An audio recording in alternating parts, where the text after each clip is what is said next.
Pozdrav svima, danas ćemo pokazati kako skinuti zadnji točak s motora, recimo kao u mom slučaju zbog zamjene zadnje gume, i vratiti ga nazad na motor, odnosno ponovo namontirati.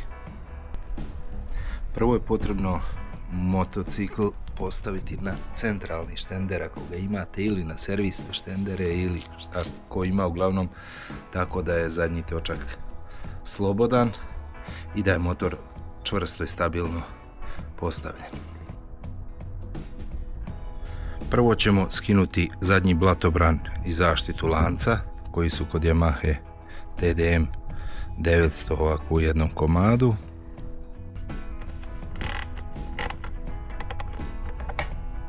Uklanjamo dva vika sa swing arma.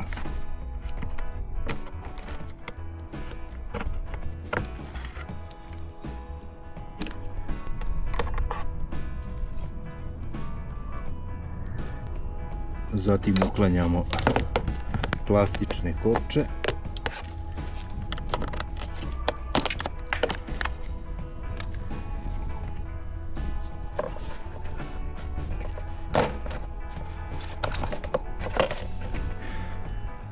Zatim odšrafljujemo kočijonu čeljust.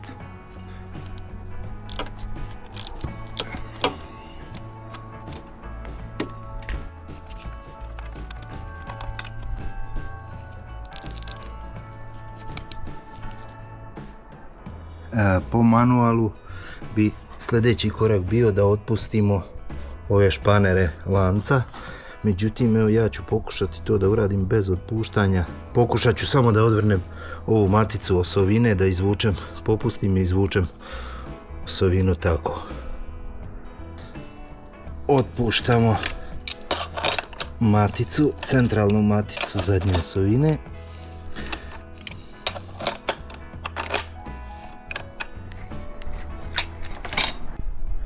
Zatim pridržavam točak rukom i izvlačimo osovinu. Točak prema naprijed i skidamo lanac sa lančanika. I evo ga, imamo točak izvađen. Kočinu čeljust ćemo vezati da ne opterećujemo crijevo i da nešto oštetimo. Odnosno ne oštetimo. Još ćemo sa točka da skinemo zupčanik.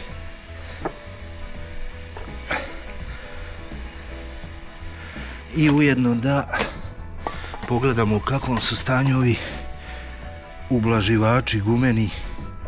Evo, raduje me, u savršenom stanju su, nisu ispucali, nisu tvrdi, nisu ništa im jednostavno ne fali, odlični su.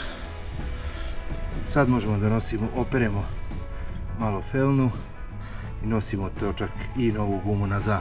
A dok čekamo da se guma namontira kod vulkanizera, vi možete da iskoristite vrijeme da se pretplatite na naš kanal, udarite taj subscribe, like, podržite rad našeg kanala, znači nam vaša podrška kao motivacija za rad. Hvala. Nova guma je namontirana, vulkanizer je uradio svoj dio posla, tako da možemo da pristupimo sklapanju motora, vraćanju točka na svoje mjesto i svega ostalog. Jedna napomena, važno je naglasite vulkanizeru, ukoliko na samom točku nema oznake rotacije, naglasite u koji smjer se okreće, da ne bi kao meni namontirao gumu sa pogrešnim smjerom rotacije, pa sam morao da nosim još jedno. Dok sam čekao da vulkanizer namontira gumu, iskoristio sam vrijeme da detaljno očistim i operem lanac, tako da sad par kapi ulja da se podmaže kad se namontira i spreman za vožnju. Također ću podmazati i ovu osovinu i to bi bilo to. Na sve ležaje i semeringe da nanesemo tanak sloj, u mom slučaju litijumove masti. Vi ako koristite neku drugu možete i tom drugom, zavisno od vaših iskustava. Znači tanak sloj, ništa pretjerano, ništa mnogo, jednostavno kao dodatnu barijeru, dodatnu zaštitu od vode, jer ležaji su zatvoreni, ne treba im podmazivanje, ali ovo je jednostavno kao dodatni sloj zaštite od vode.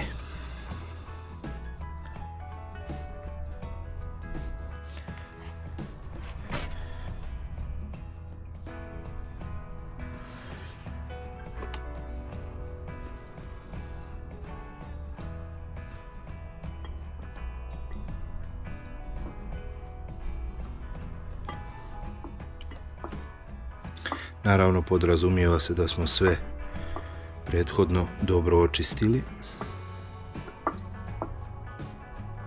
Vraćamo ove gumene dempere, ublaživače, ne znam kako ih ko zove, na njihovo mjesto.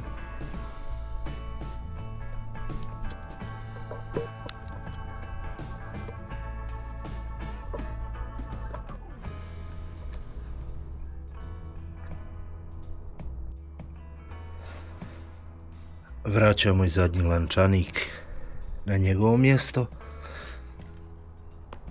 U tankom sloju podmazujemo i zadnju osovinu.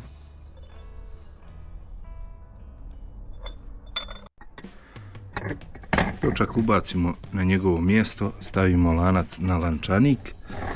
Sa druge strane kočena čeljust na njenom mjestu i disk stavljen na mjesto.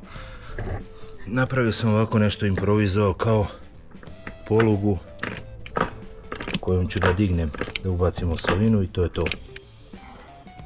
Stavit ćemo osovinu na njeno mjesto. Dakle, točakmo nazad, osovina u čeljust.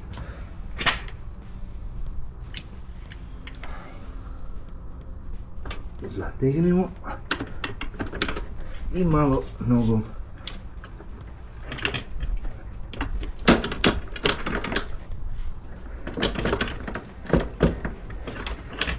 i uspjeli smo osovinu vratiti na njeno mjesto. Vratit ćemo maticu i podlošku.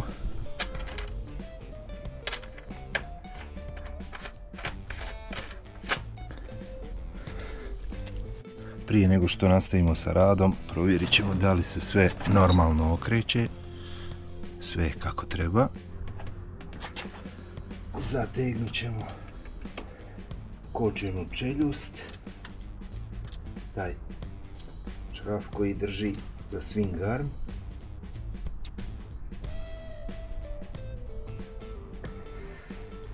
Ovo bi trebalo stezati moment ključem, ja ga nažalost nemam pri ruci, otići ću ovdje do lokalnog majstora.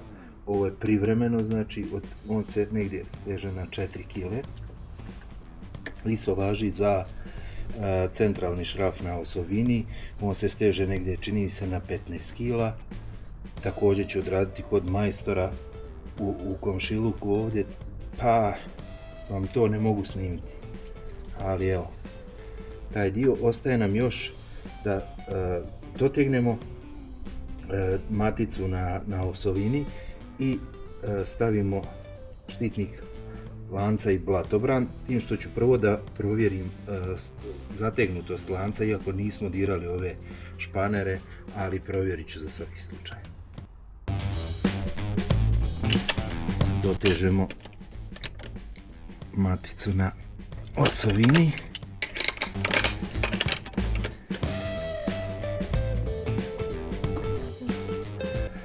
Provjeravamo zategnutost lanca po specifikaciji proizvođača. Kod TDM-a treba da bude između 5 i 6 cm, odnosno između 50 i 60 mm. Dakle, ovo je negdje 7,5 i ide do 2,2. Dakle, 53 mm. Dakle, i ovdje vidimo da je sve naštimano kako treba da bude. Provjerit ćemo i drugu stranu. Evo ga. Ostaje nam još da vratimo ovaj štitnik lanca i blatobran. I onda smo završili.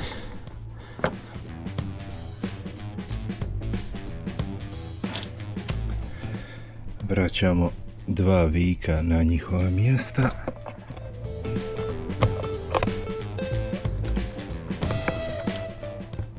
Zatežemo ih.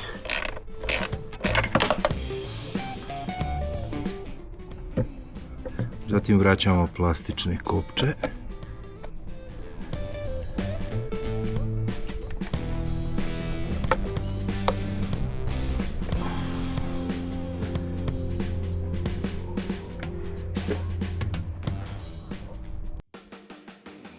to je sve, ljudi, vidjeli ste da nije naročito teško. Uz minimum alata i znanja možete to da uradite i sami, a novac koji bi potrošili na to možete da potrošite na neko putovanje, neki komad opreme, dio za motor ili bilo šta što želite. Ukoliko vam se sviđa ovaj video, ukoliko želite još ovakvih videa, zapratite naš kanal, lajkujte, komentarišite, slobodno u komentarima pišite šta želite da snimimo, potrudit ćemo se da to uradimo. Hvala na gledanju i puno pozdrava!